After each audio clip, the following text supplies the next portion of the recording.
हम लोग इस वीडियो में देखेंगे शिक्षण योजना। इसमें सबसे पहले इसमें कलांश रहेगा। कलांश में सबसे पहले कॉलम रहेगा दिनांक और दूसरा कॉलम है कक्षा और तीसरा है विषय, चौथा है समय। कक्षा 5 विषय संस्कृत पीयूषम और समय है 35 से 40 मिनट। पहली हेडिंग है लर्निंग आउटकम। बच्चे त्योहारों के बारे में जानते हैं तथा गद्य पाठ की कहानी अपने शब्दों में सुना लेते हैं।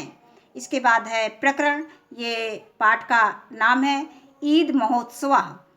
सीखने सिखाने की सामग्री, इसमें हमने पाठ्य पुस्तक संस्कृत पीयूषम लिया है और दीक्षाएप की सामग्री का प्रयोग करेंगे।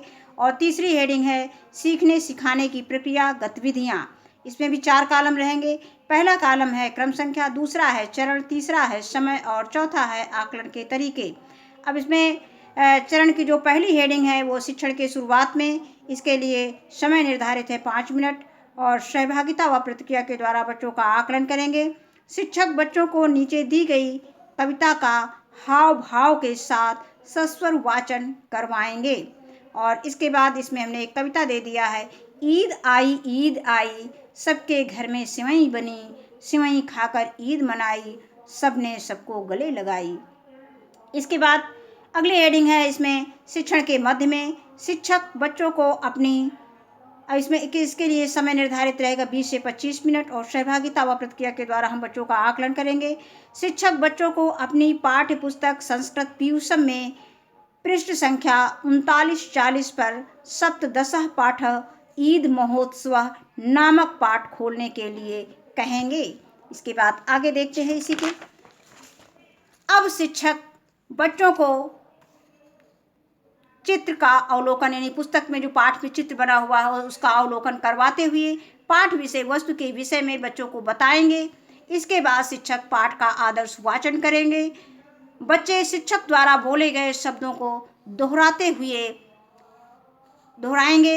अब शिक्षक बच्चों को पाठ का अनुवाद करवाएंगे, यानी पाठ का अनुवाद बताएंगे, हिंदी अनुवाद उसका बताएंगे पाठ का। इसके बाद आता है हिंदी अनुवाद। इसमें दिया गया है, इसमें हमने संस्कृत और हिंदी दोनों दे दिया जिसे हमें क्लास में पढ़ाने में आसानी रहेगी। ईद महोत्सव, ईद महोत्सव मीन होता है ईद महोत्सव। रहीमः करीमः रेशमा चा चंद्रम दृष्टम इच्छति।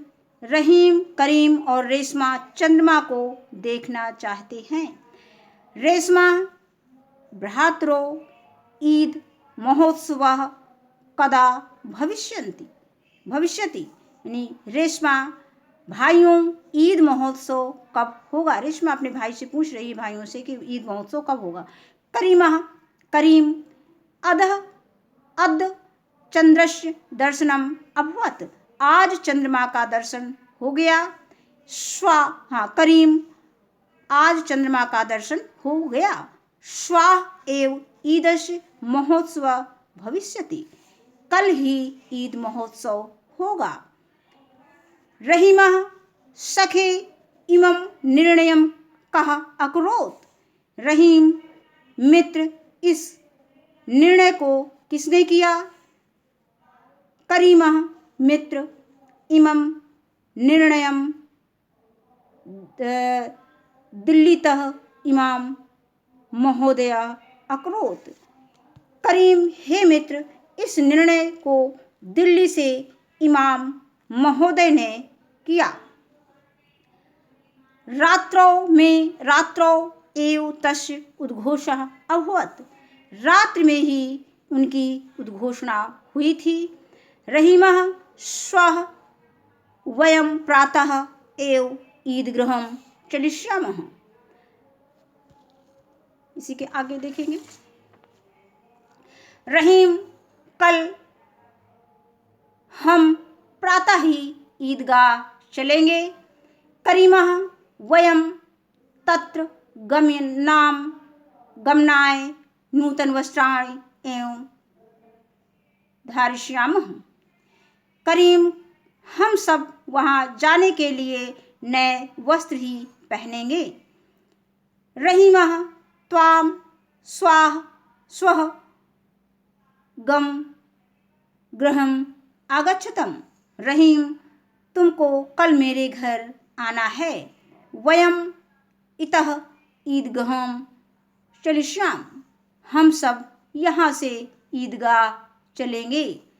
रेशमा भ्रातरो इतः पश्यताम, रेशमा भाइयों यहाँ ईदगाह में देखिए।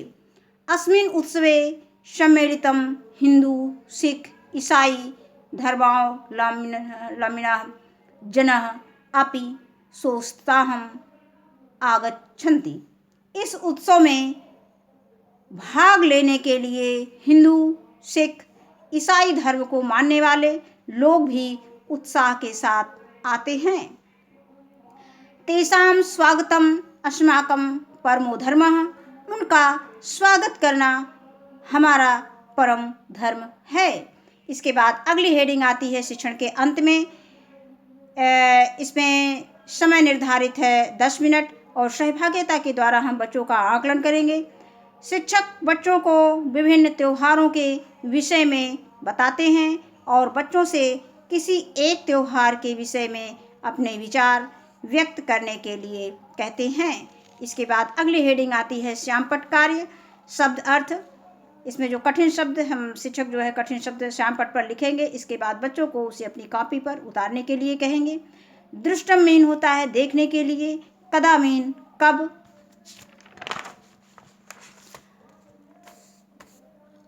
इसके बाद आगे उसी के आगे शब्द अर्थ स्वाह मीन होता है कल, यानी आने वाला कल जो होता है।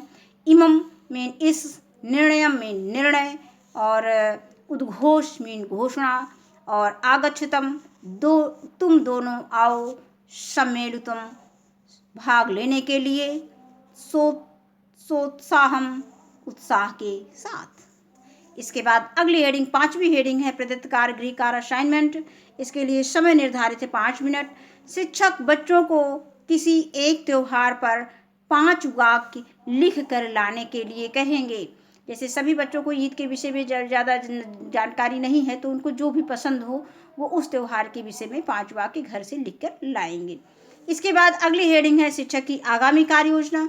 कक्षा शिक्षण के दौरान बच्चों के आकलन व फीडबैक में आई कठिनाइयों को ध्यान में रखते हुए शिक्षक आगामी कार्य योजना का निर्माण करेंगे। और इसके बाद अगली कार्य योजना इसी में है, बच्चों को अभ्यास प्रश्न हल करवाएंगे। धन्यवाद।